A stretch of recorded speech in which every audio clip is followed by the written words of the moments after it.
Já são quase 8 anos lidando e interagindo com casais. E se tem uma pergunta que eu sempre me faço é: por que vocês estão brigando? Eu sei que na hora de organizar o dia do seu casamento, muitas questões começam a vir à tona, né? E os preparativos para o casamento de vocês, eles amplificam as emoções que já existem.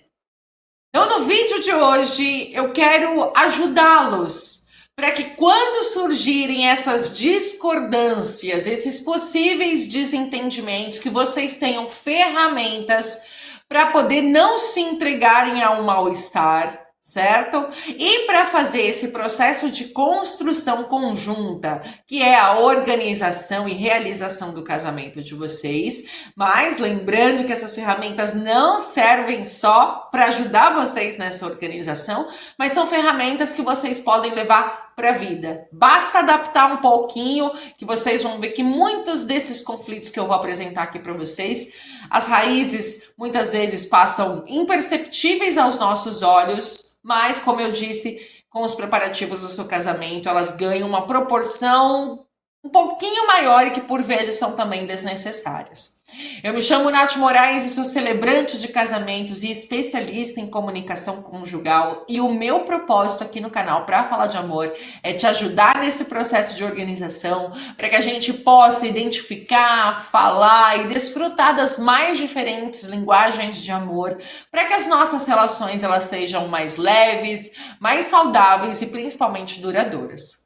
Bora bater papo comigo!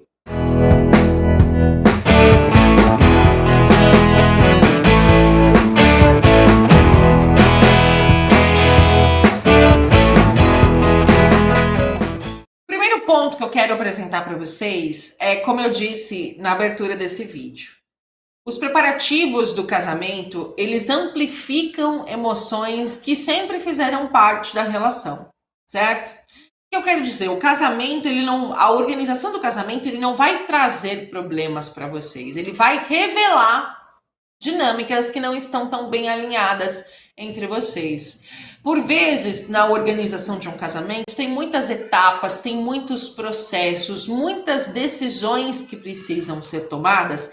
E já que a gente está falando de um evento que envolve duas pessoas, o ideal é que as duas pessoas opinem e cheguem a um denominador comum que as agrade.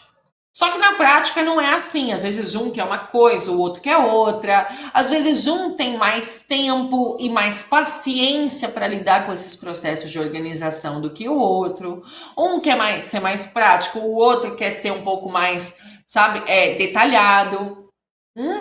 Então, essas divergências de personalidades e de momentos, né, para todas essas etapas que envolvem a organização do casamento, se o casal não está bem alinhado, fica difícil.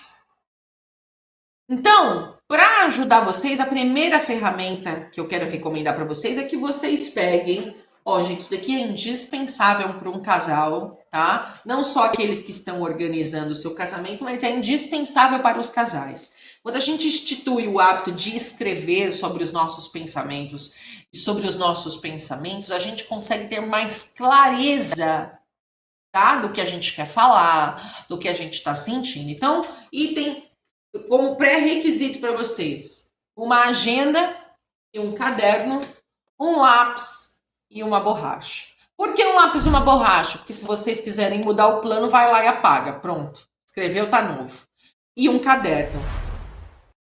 Combinado? Esse daqui, é o material fundamental dos noivos. Ter uma agendinha, um caderno só para esses assuntos relacionados à organização do casamento. Então, vocês podem se fazer algumas perguntas. Por exemplo, como você está se sentindo com tudo isso? Pergunta para quem você ama, sabe? Obtenha a resposta do outro.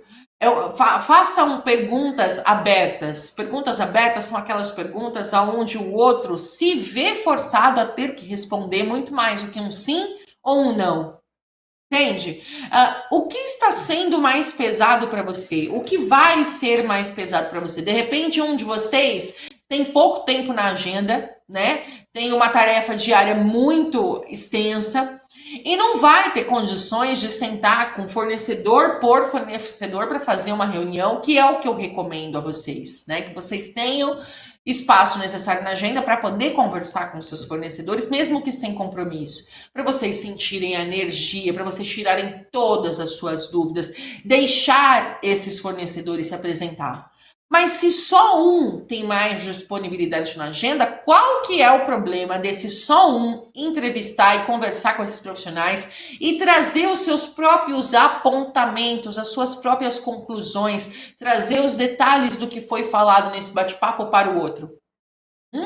O outro não vai estar deixando de participar, ao contrário, ele só vai receber o suprassumo do que foi esse encontro, do que foi essa dinâmica. Certo?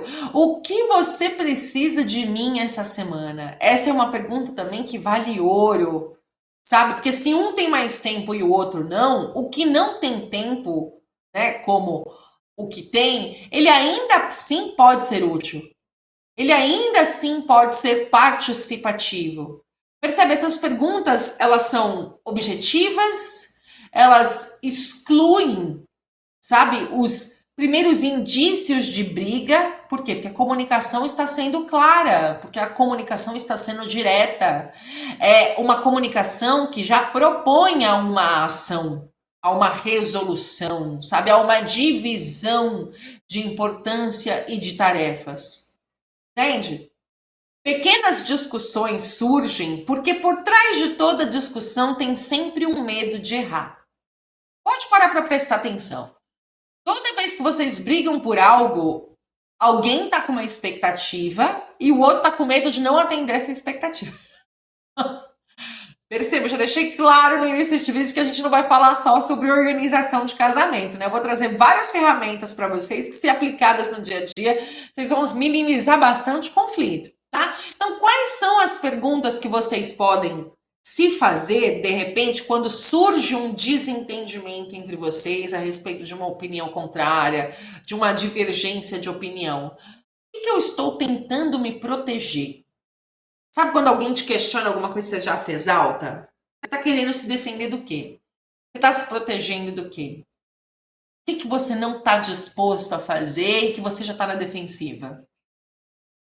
Eu estou com raiva ou eu estou com medo? É uma ótima pergunta para vocês se fazerem e responderem também. Isso vai mudar o tom da conversa e vai trazer para vocês um diálogo mais, como é que eu posso dizer, um diálogo mais assertivo. Vocês não vão precisar ficar voltando muitas vezes na conversa, vocês não vão precisar ficar voltando muitas vezes para o mesmo conflito. Quanto mais claro vocês forem em reconhecer os sentimentos de vocês e não terem medo da vulnerabilidade, mais rápido vocês passam, sabe, por essas valetas, mais rápido vocês contornam esses obstáculos que vão se apresentar. Uma outra forma de treta, uma outra forma de surgirem conflitos é quando um assume tudo e o outro apenas se omite. Ai, gente, isso é muito comum.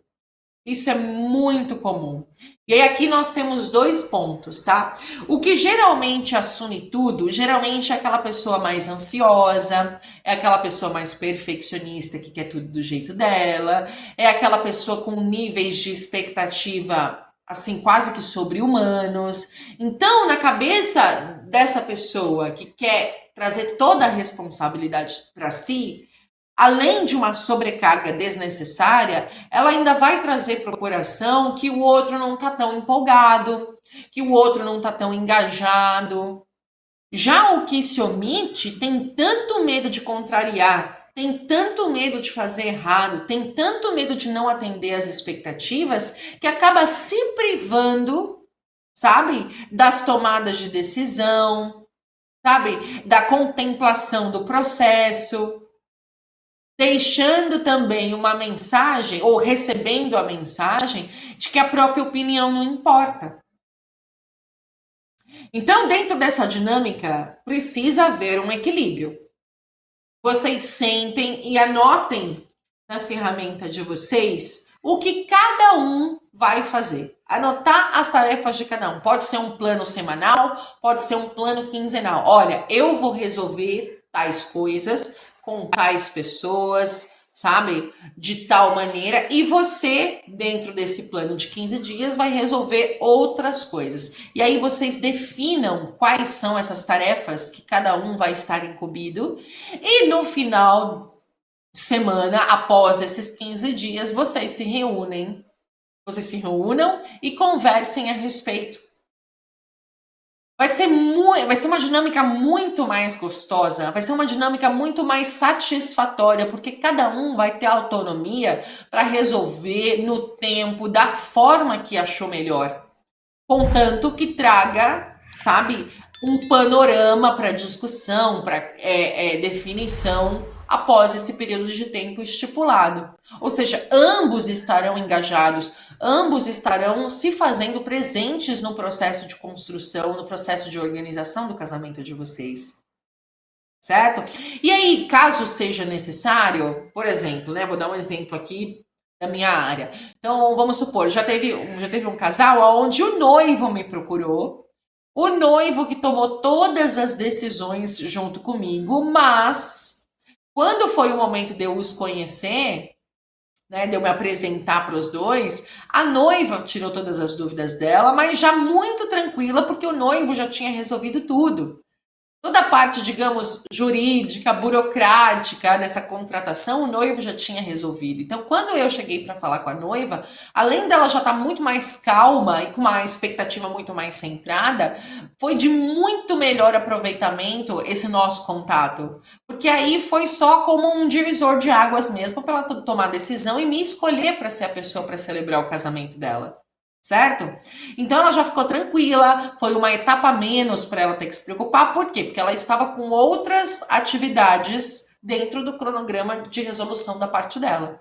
Com o noivo foi a mesma coisa. Quando esses fornecedores, quando essas outras decisões chegaram ao ouvido do noivo, ele foi muito mais assertivo, porque cada um estava com uma tarefa distinta para realizar. Quando a gente fala de organização de casamento, a gente fala também de investimento de dinheiro. E sem dinheiro, a gente não investe em muita coisa. A gente não investe em nada, concorda? Então, o dinheiro, quando a gente vai falar dele no momento da organização, ele traz também muitas crenças individuais antigas, né? Para um dos dois, é um gasto desnecessário, sabe? O espelho que tira foto lá, os convidados. Para um deles é desnecessário ter um vestido com uma cauda, com um véu gigante, mas para o outro é um grande sonho. E a pessoa está disposta a trabalhar 2, 3 meses mais para poder realizar aquele sonho. Então é muito importante que vocês listem na ferramenta de vocês. Percebe que esse item é muito importante na dinâmica de vocês? Então é importante que vocês listem 3 prioridades principais de cada um, onde esteja envolvido um montante de dinheiro a ser investido. Essa dinâmica ela vai evitar a discórdia entre vocês e vai alinhar expectativas. Porque o dinheiro do casal é para realizar o sonho do casal, mas se vocês têm muitas divergências de objetivos, é importante que pelo menos 3 de cada um sejam sanadas. Apenas 3. Um de vocês quer que o brinde seja feito com champanhe? É um pré-requisito? Coloca nessa lista. Para o outro é importante que a noiva entre em cima de um cavalo branco, então coloque nessa lista. Aliás, listem tudo e aí depois vocês escolham as 3 que são indispensáveis, que são indiscutíveis e se esforcem, se planejem para poder realizar essas prioridades em questão. Inclusive tem vídeo aqui no canal onde eu dou dica para vocês economizarem para casar e não deixarem os sonhos de vocês passarem batido. Eu sou super a favor de organização, de planejamento prévio, para que a gente não precise ficar se privando demais. E aqui no canal também eu dou várias dicas de como vocês podem ser criativos, de como vocês podem otimizar detalhes, para que não falte aonde vocês mais fazem questão.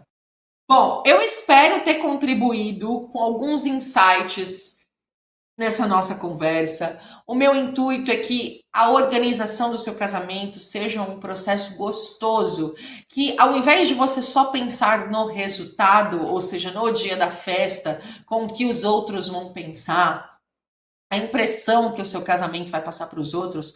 Ao contrário, tem que ser a impressão que vocês vão desfrutar desse dia, a conexão, sabe? Desfrutar desse dia, além de um processo gostoso, de um processo prazeroso. Sabe, é muito triste depois que eu entro em contato com os noivos para poder, né, pedir para eles me contarem como foi a festa, como foi a cerimônia, qual foi a energia que eles sentiram, eles dizerem para mim que, ufa, finalmente eu não aguentava mais. Eu vi a hora do casamento acontecer logo. Então, um processo que é para ser desfrutado com prazer, com alegria, vira uma obrigação, vira uma tortura, sabe? Vira um processo, sabe, desgastante. E não é para ser assim, é para ser gostoso.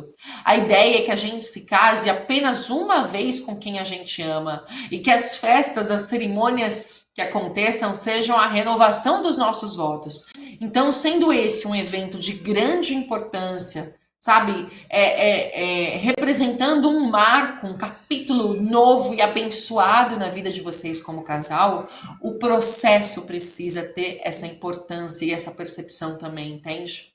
Aqui no canal tem uma playlist chamada Bastidores de uma Cerimônia de Casamento, aonde você vai encontrar muito conteúdo para te ajudar a tomar as melhores decisões, para criar planos e estratégias criativas, inclusive para você economizar no dia do seu casamento, porque é sim possível fazer o que você tem vontade sem prejudicar o seu bolso. Então eu super recomendo que você se inscreva neste canal, ative as notificações e acompanhe, sabe? Faz aí um Netflix, porque com certeza os conteúdos que eu estou preparando é do ponto de vista do que uma noiva precisa, do que uma noiva ou um noivo gostaria de ouvir para poder ser mais assertivo e conseguir desfrutar desse processo de uma forma mais leve. Esse é o meu propósito aqui no YouTube, pegar na mão de vocês e ser esse apoio, ser aliada de vocês, para que depois eu possa estar lá no altar celebrando o amor que vocês escolheram viver, celebrar neste dia, certo? E se você quer que a sua cerimônia de casamento seja celebrada por mim, tem um link aqui na descrição desse vídeo para você vir me contar a sua história de amor. Para mim é um prazer incomensurável, tá bom? Te vejo no próximo vídeo e até lá!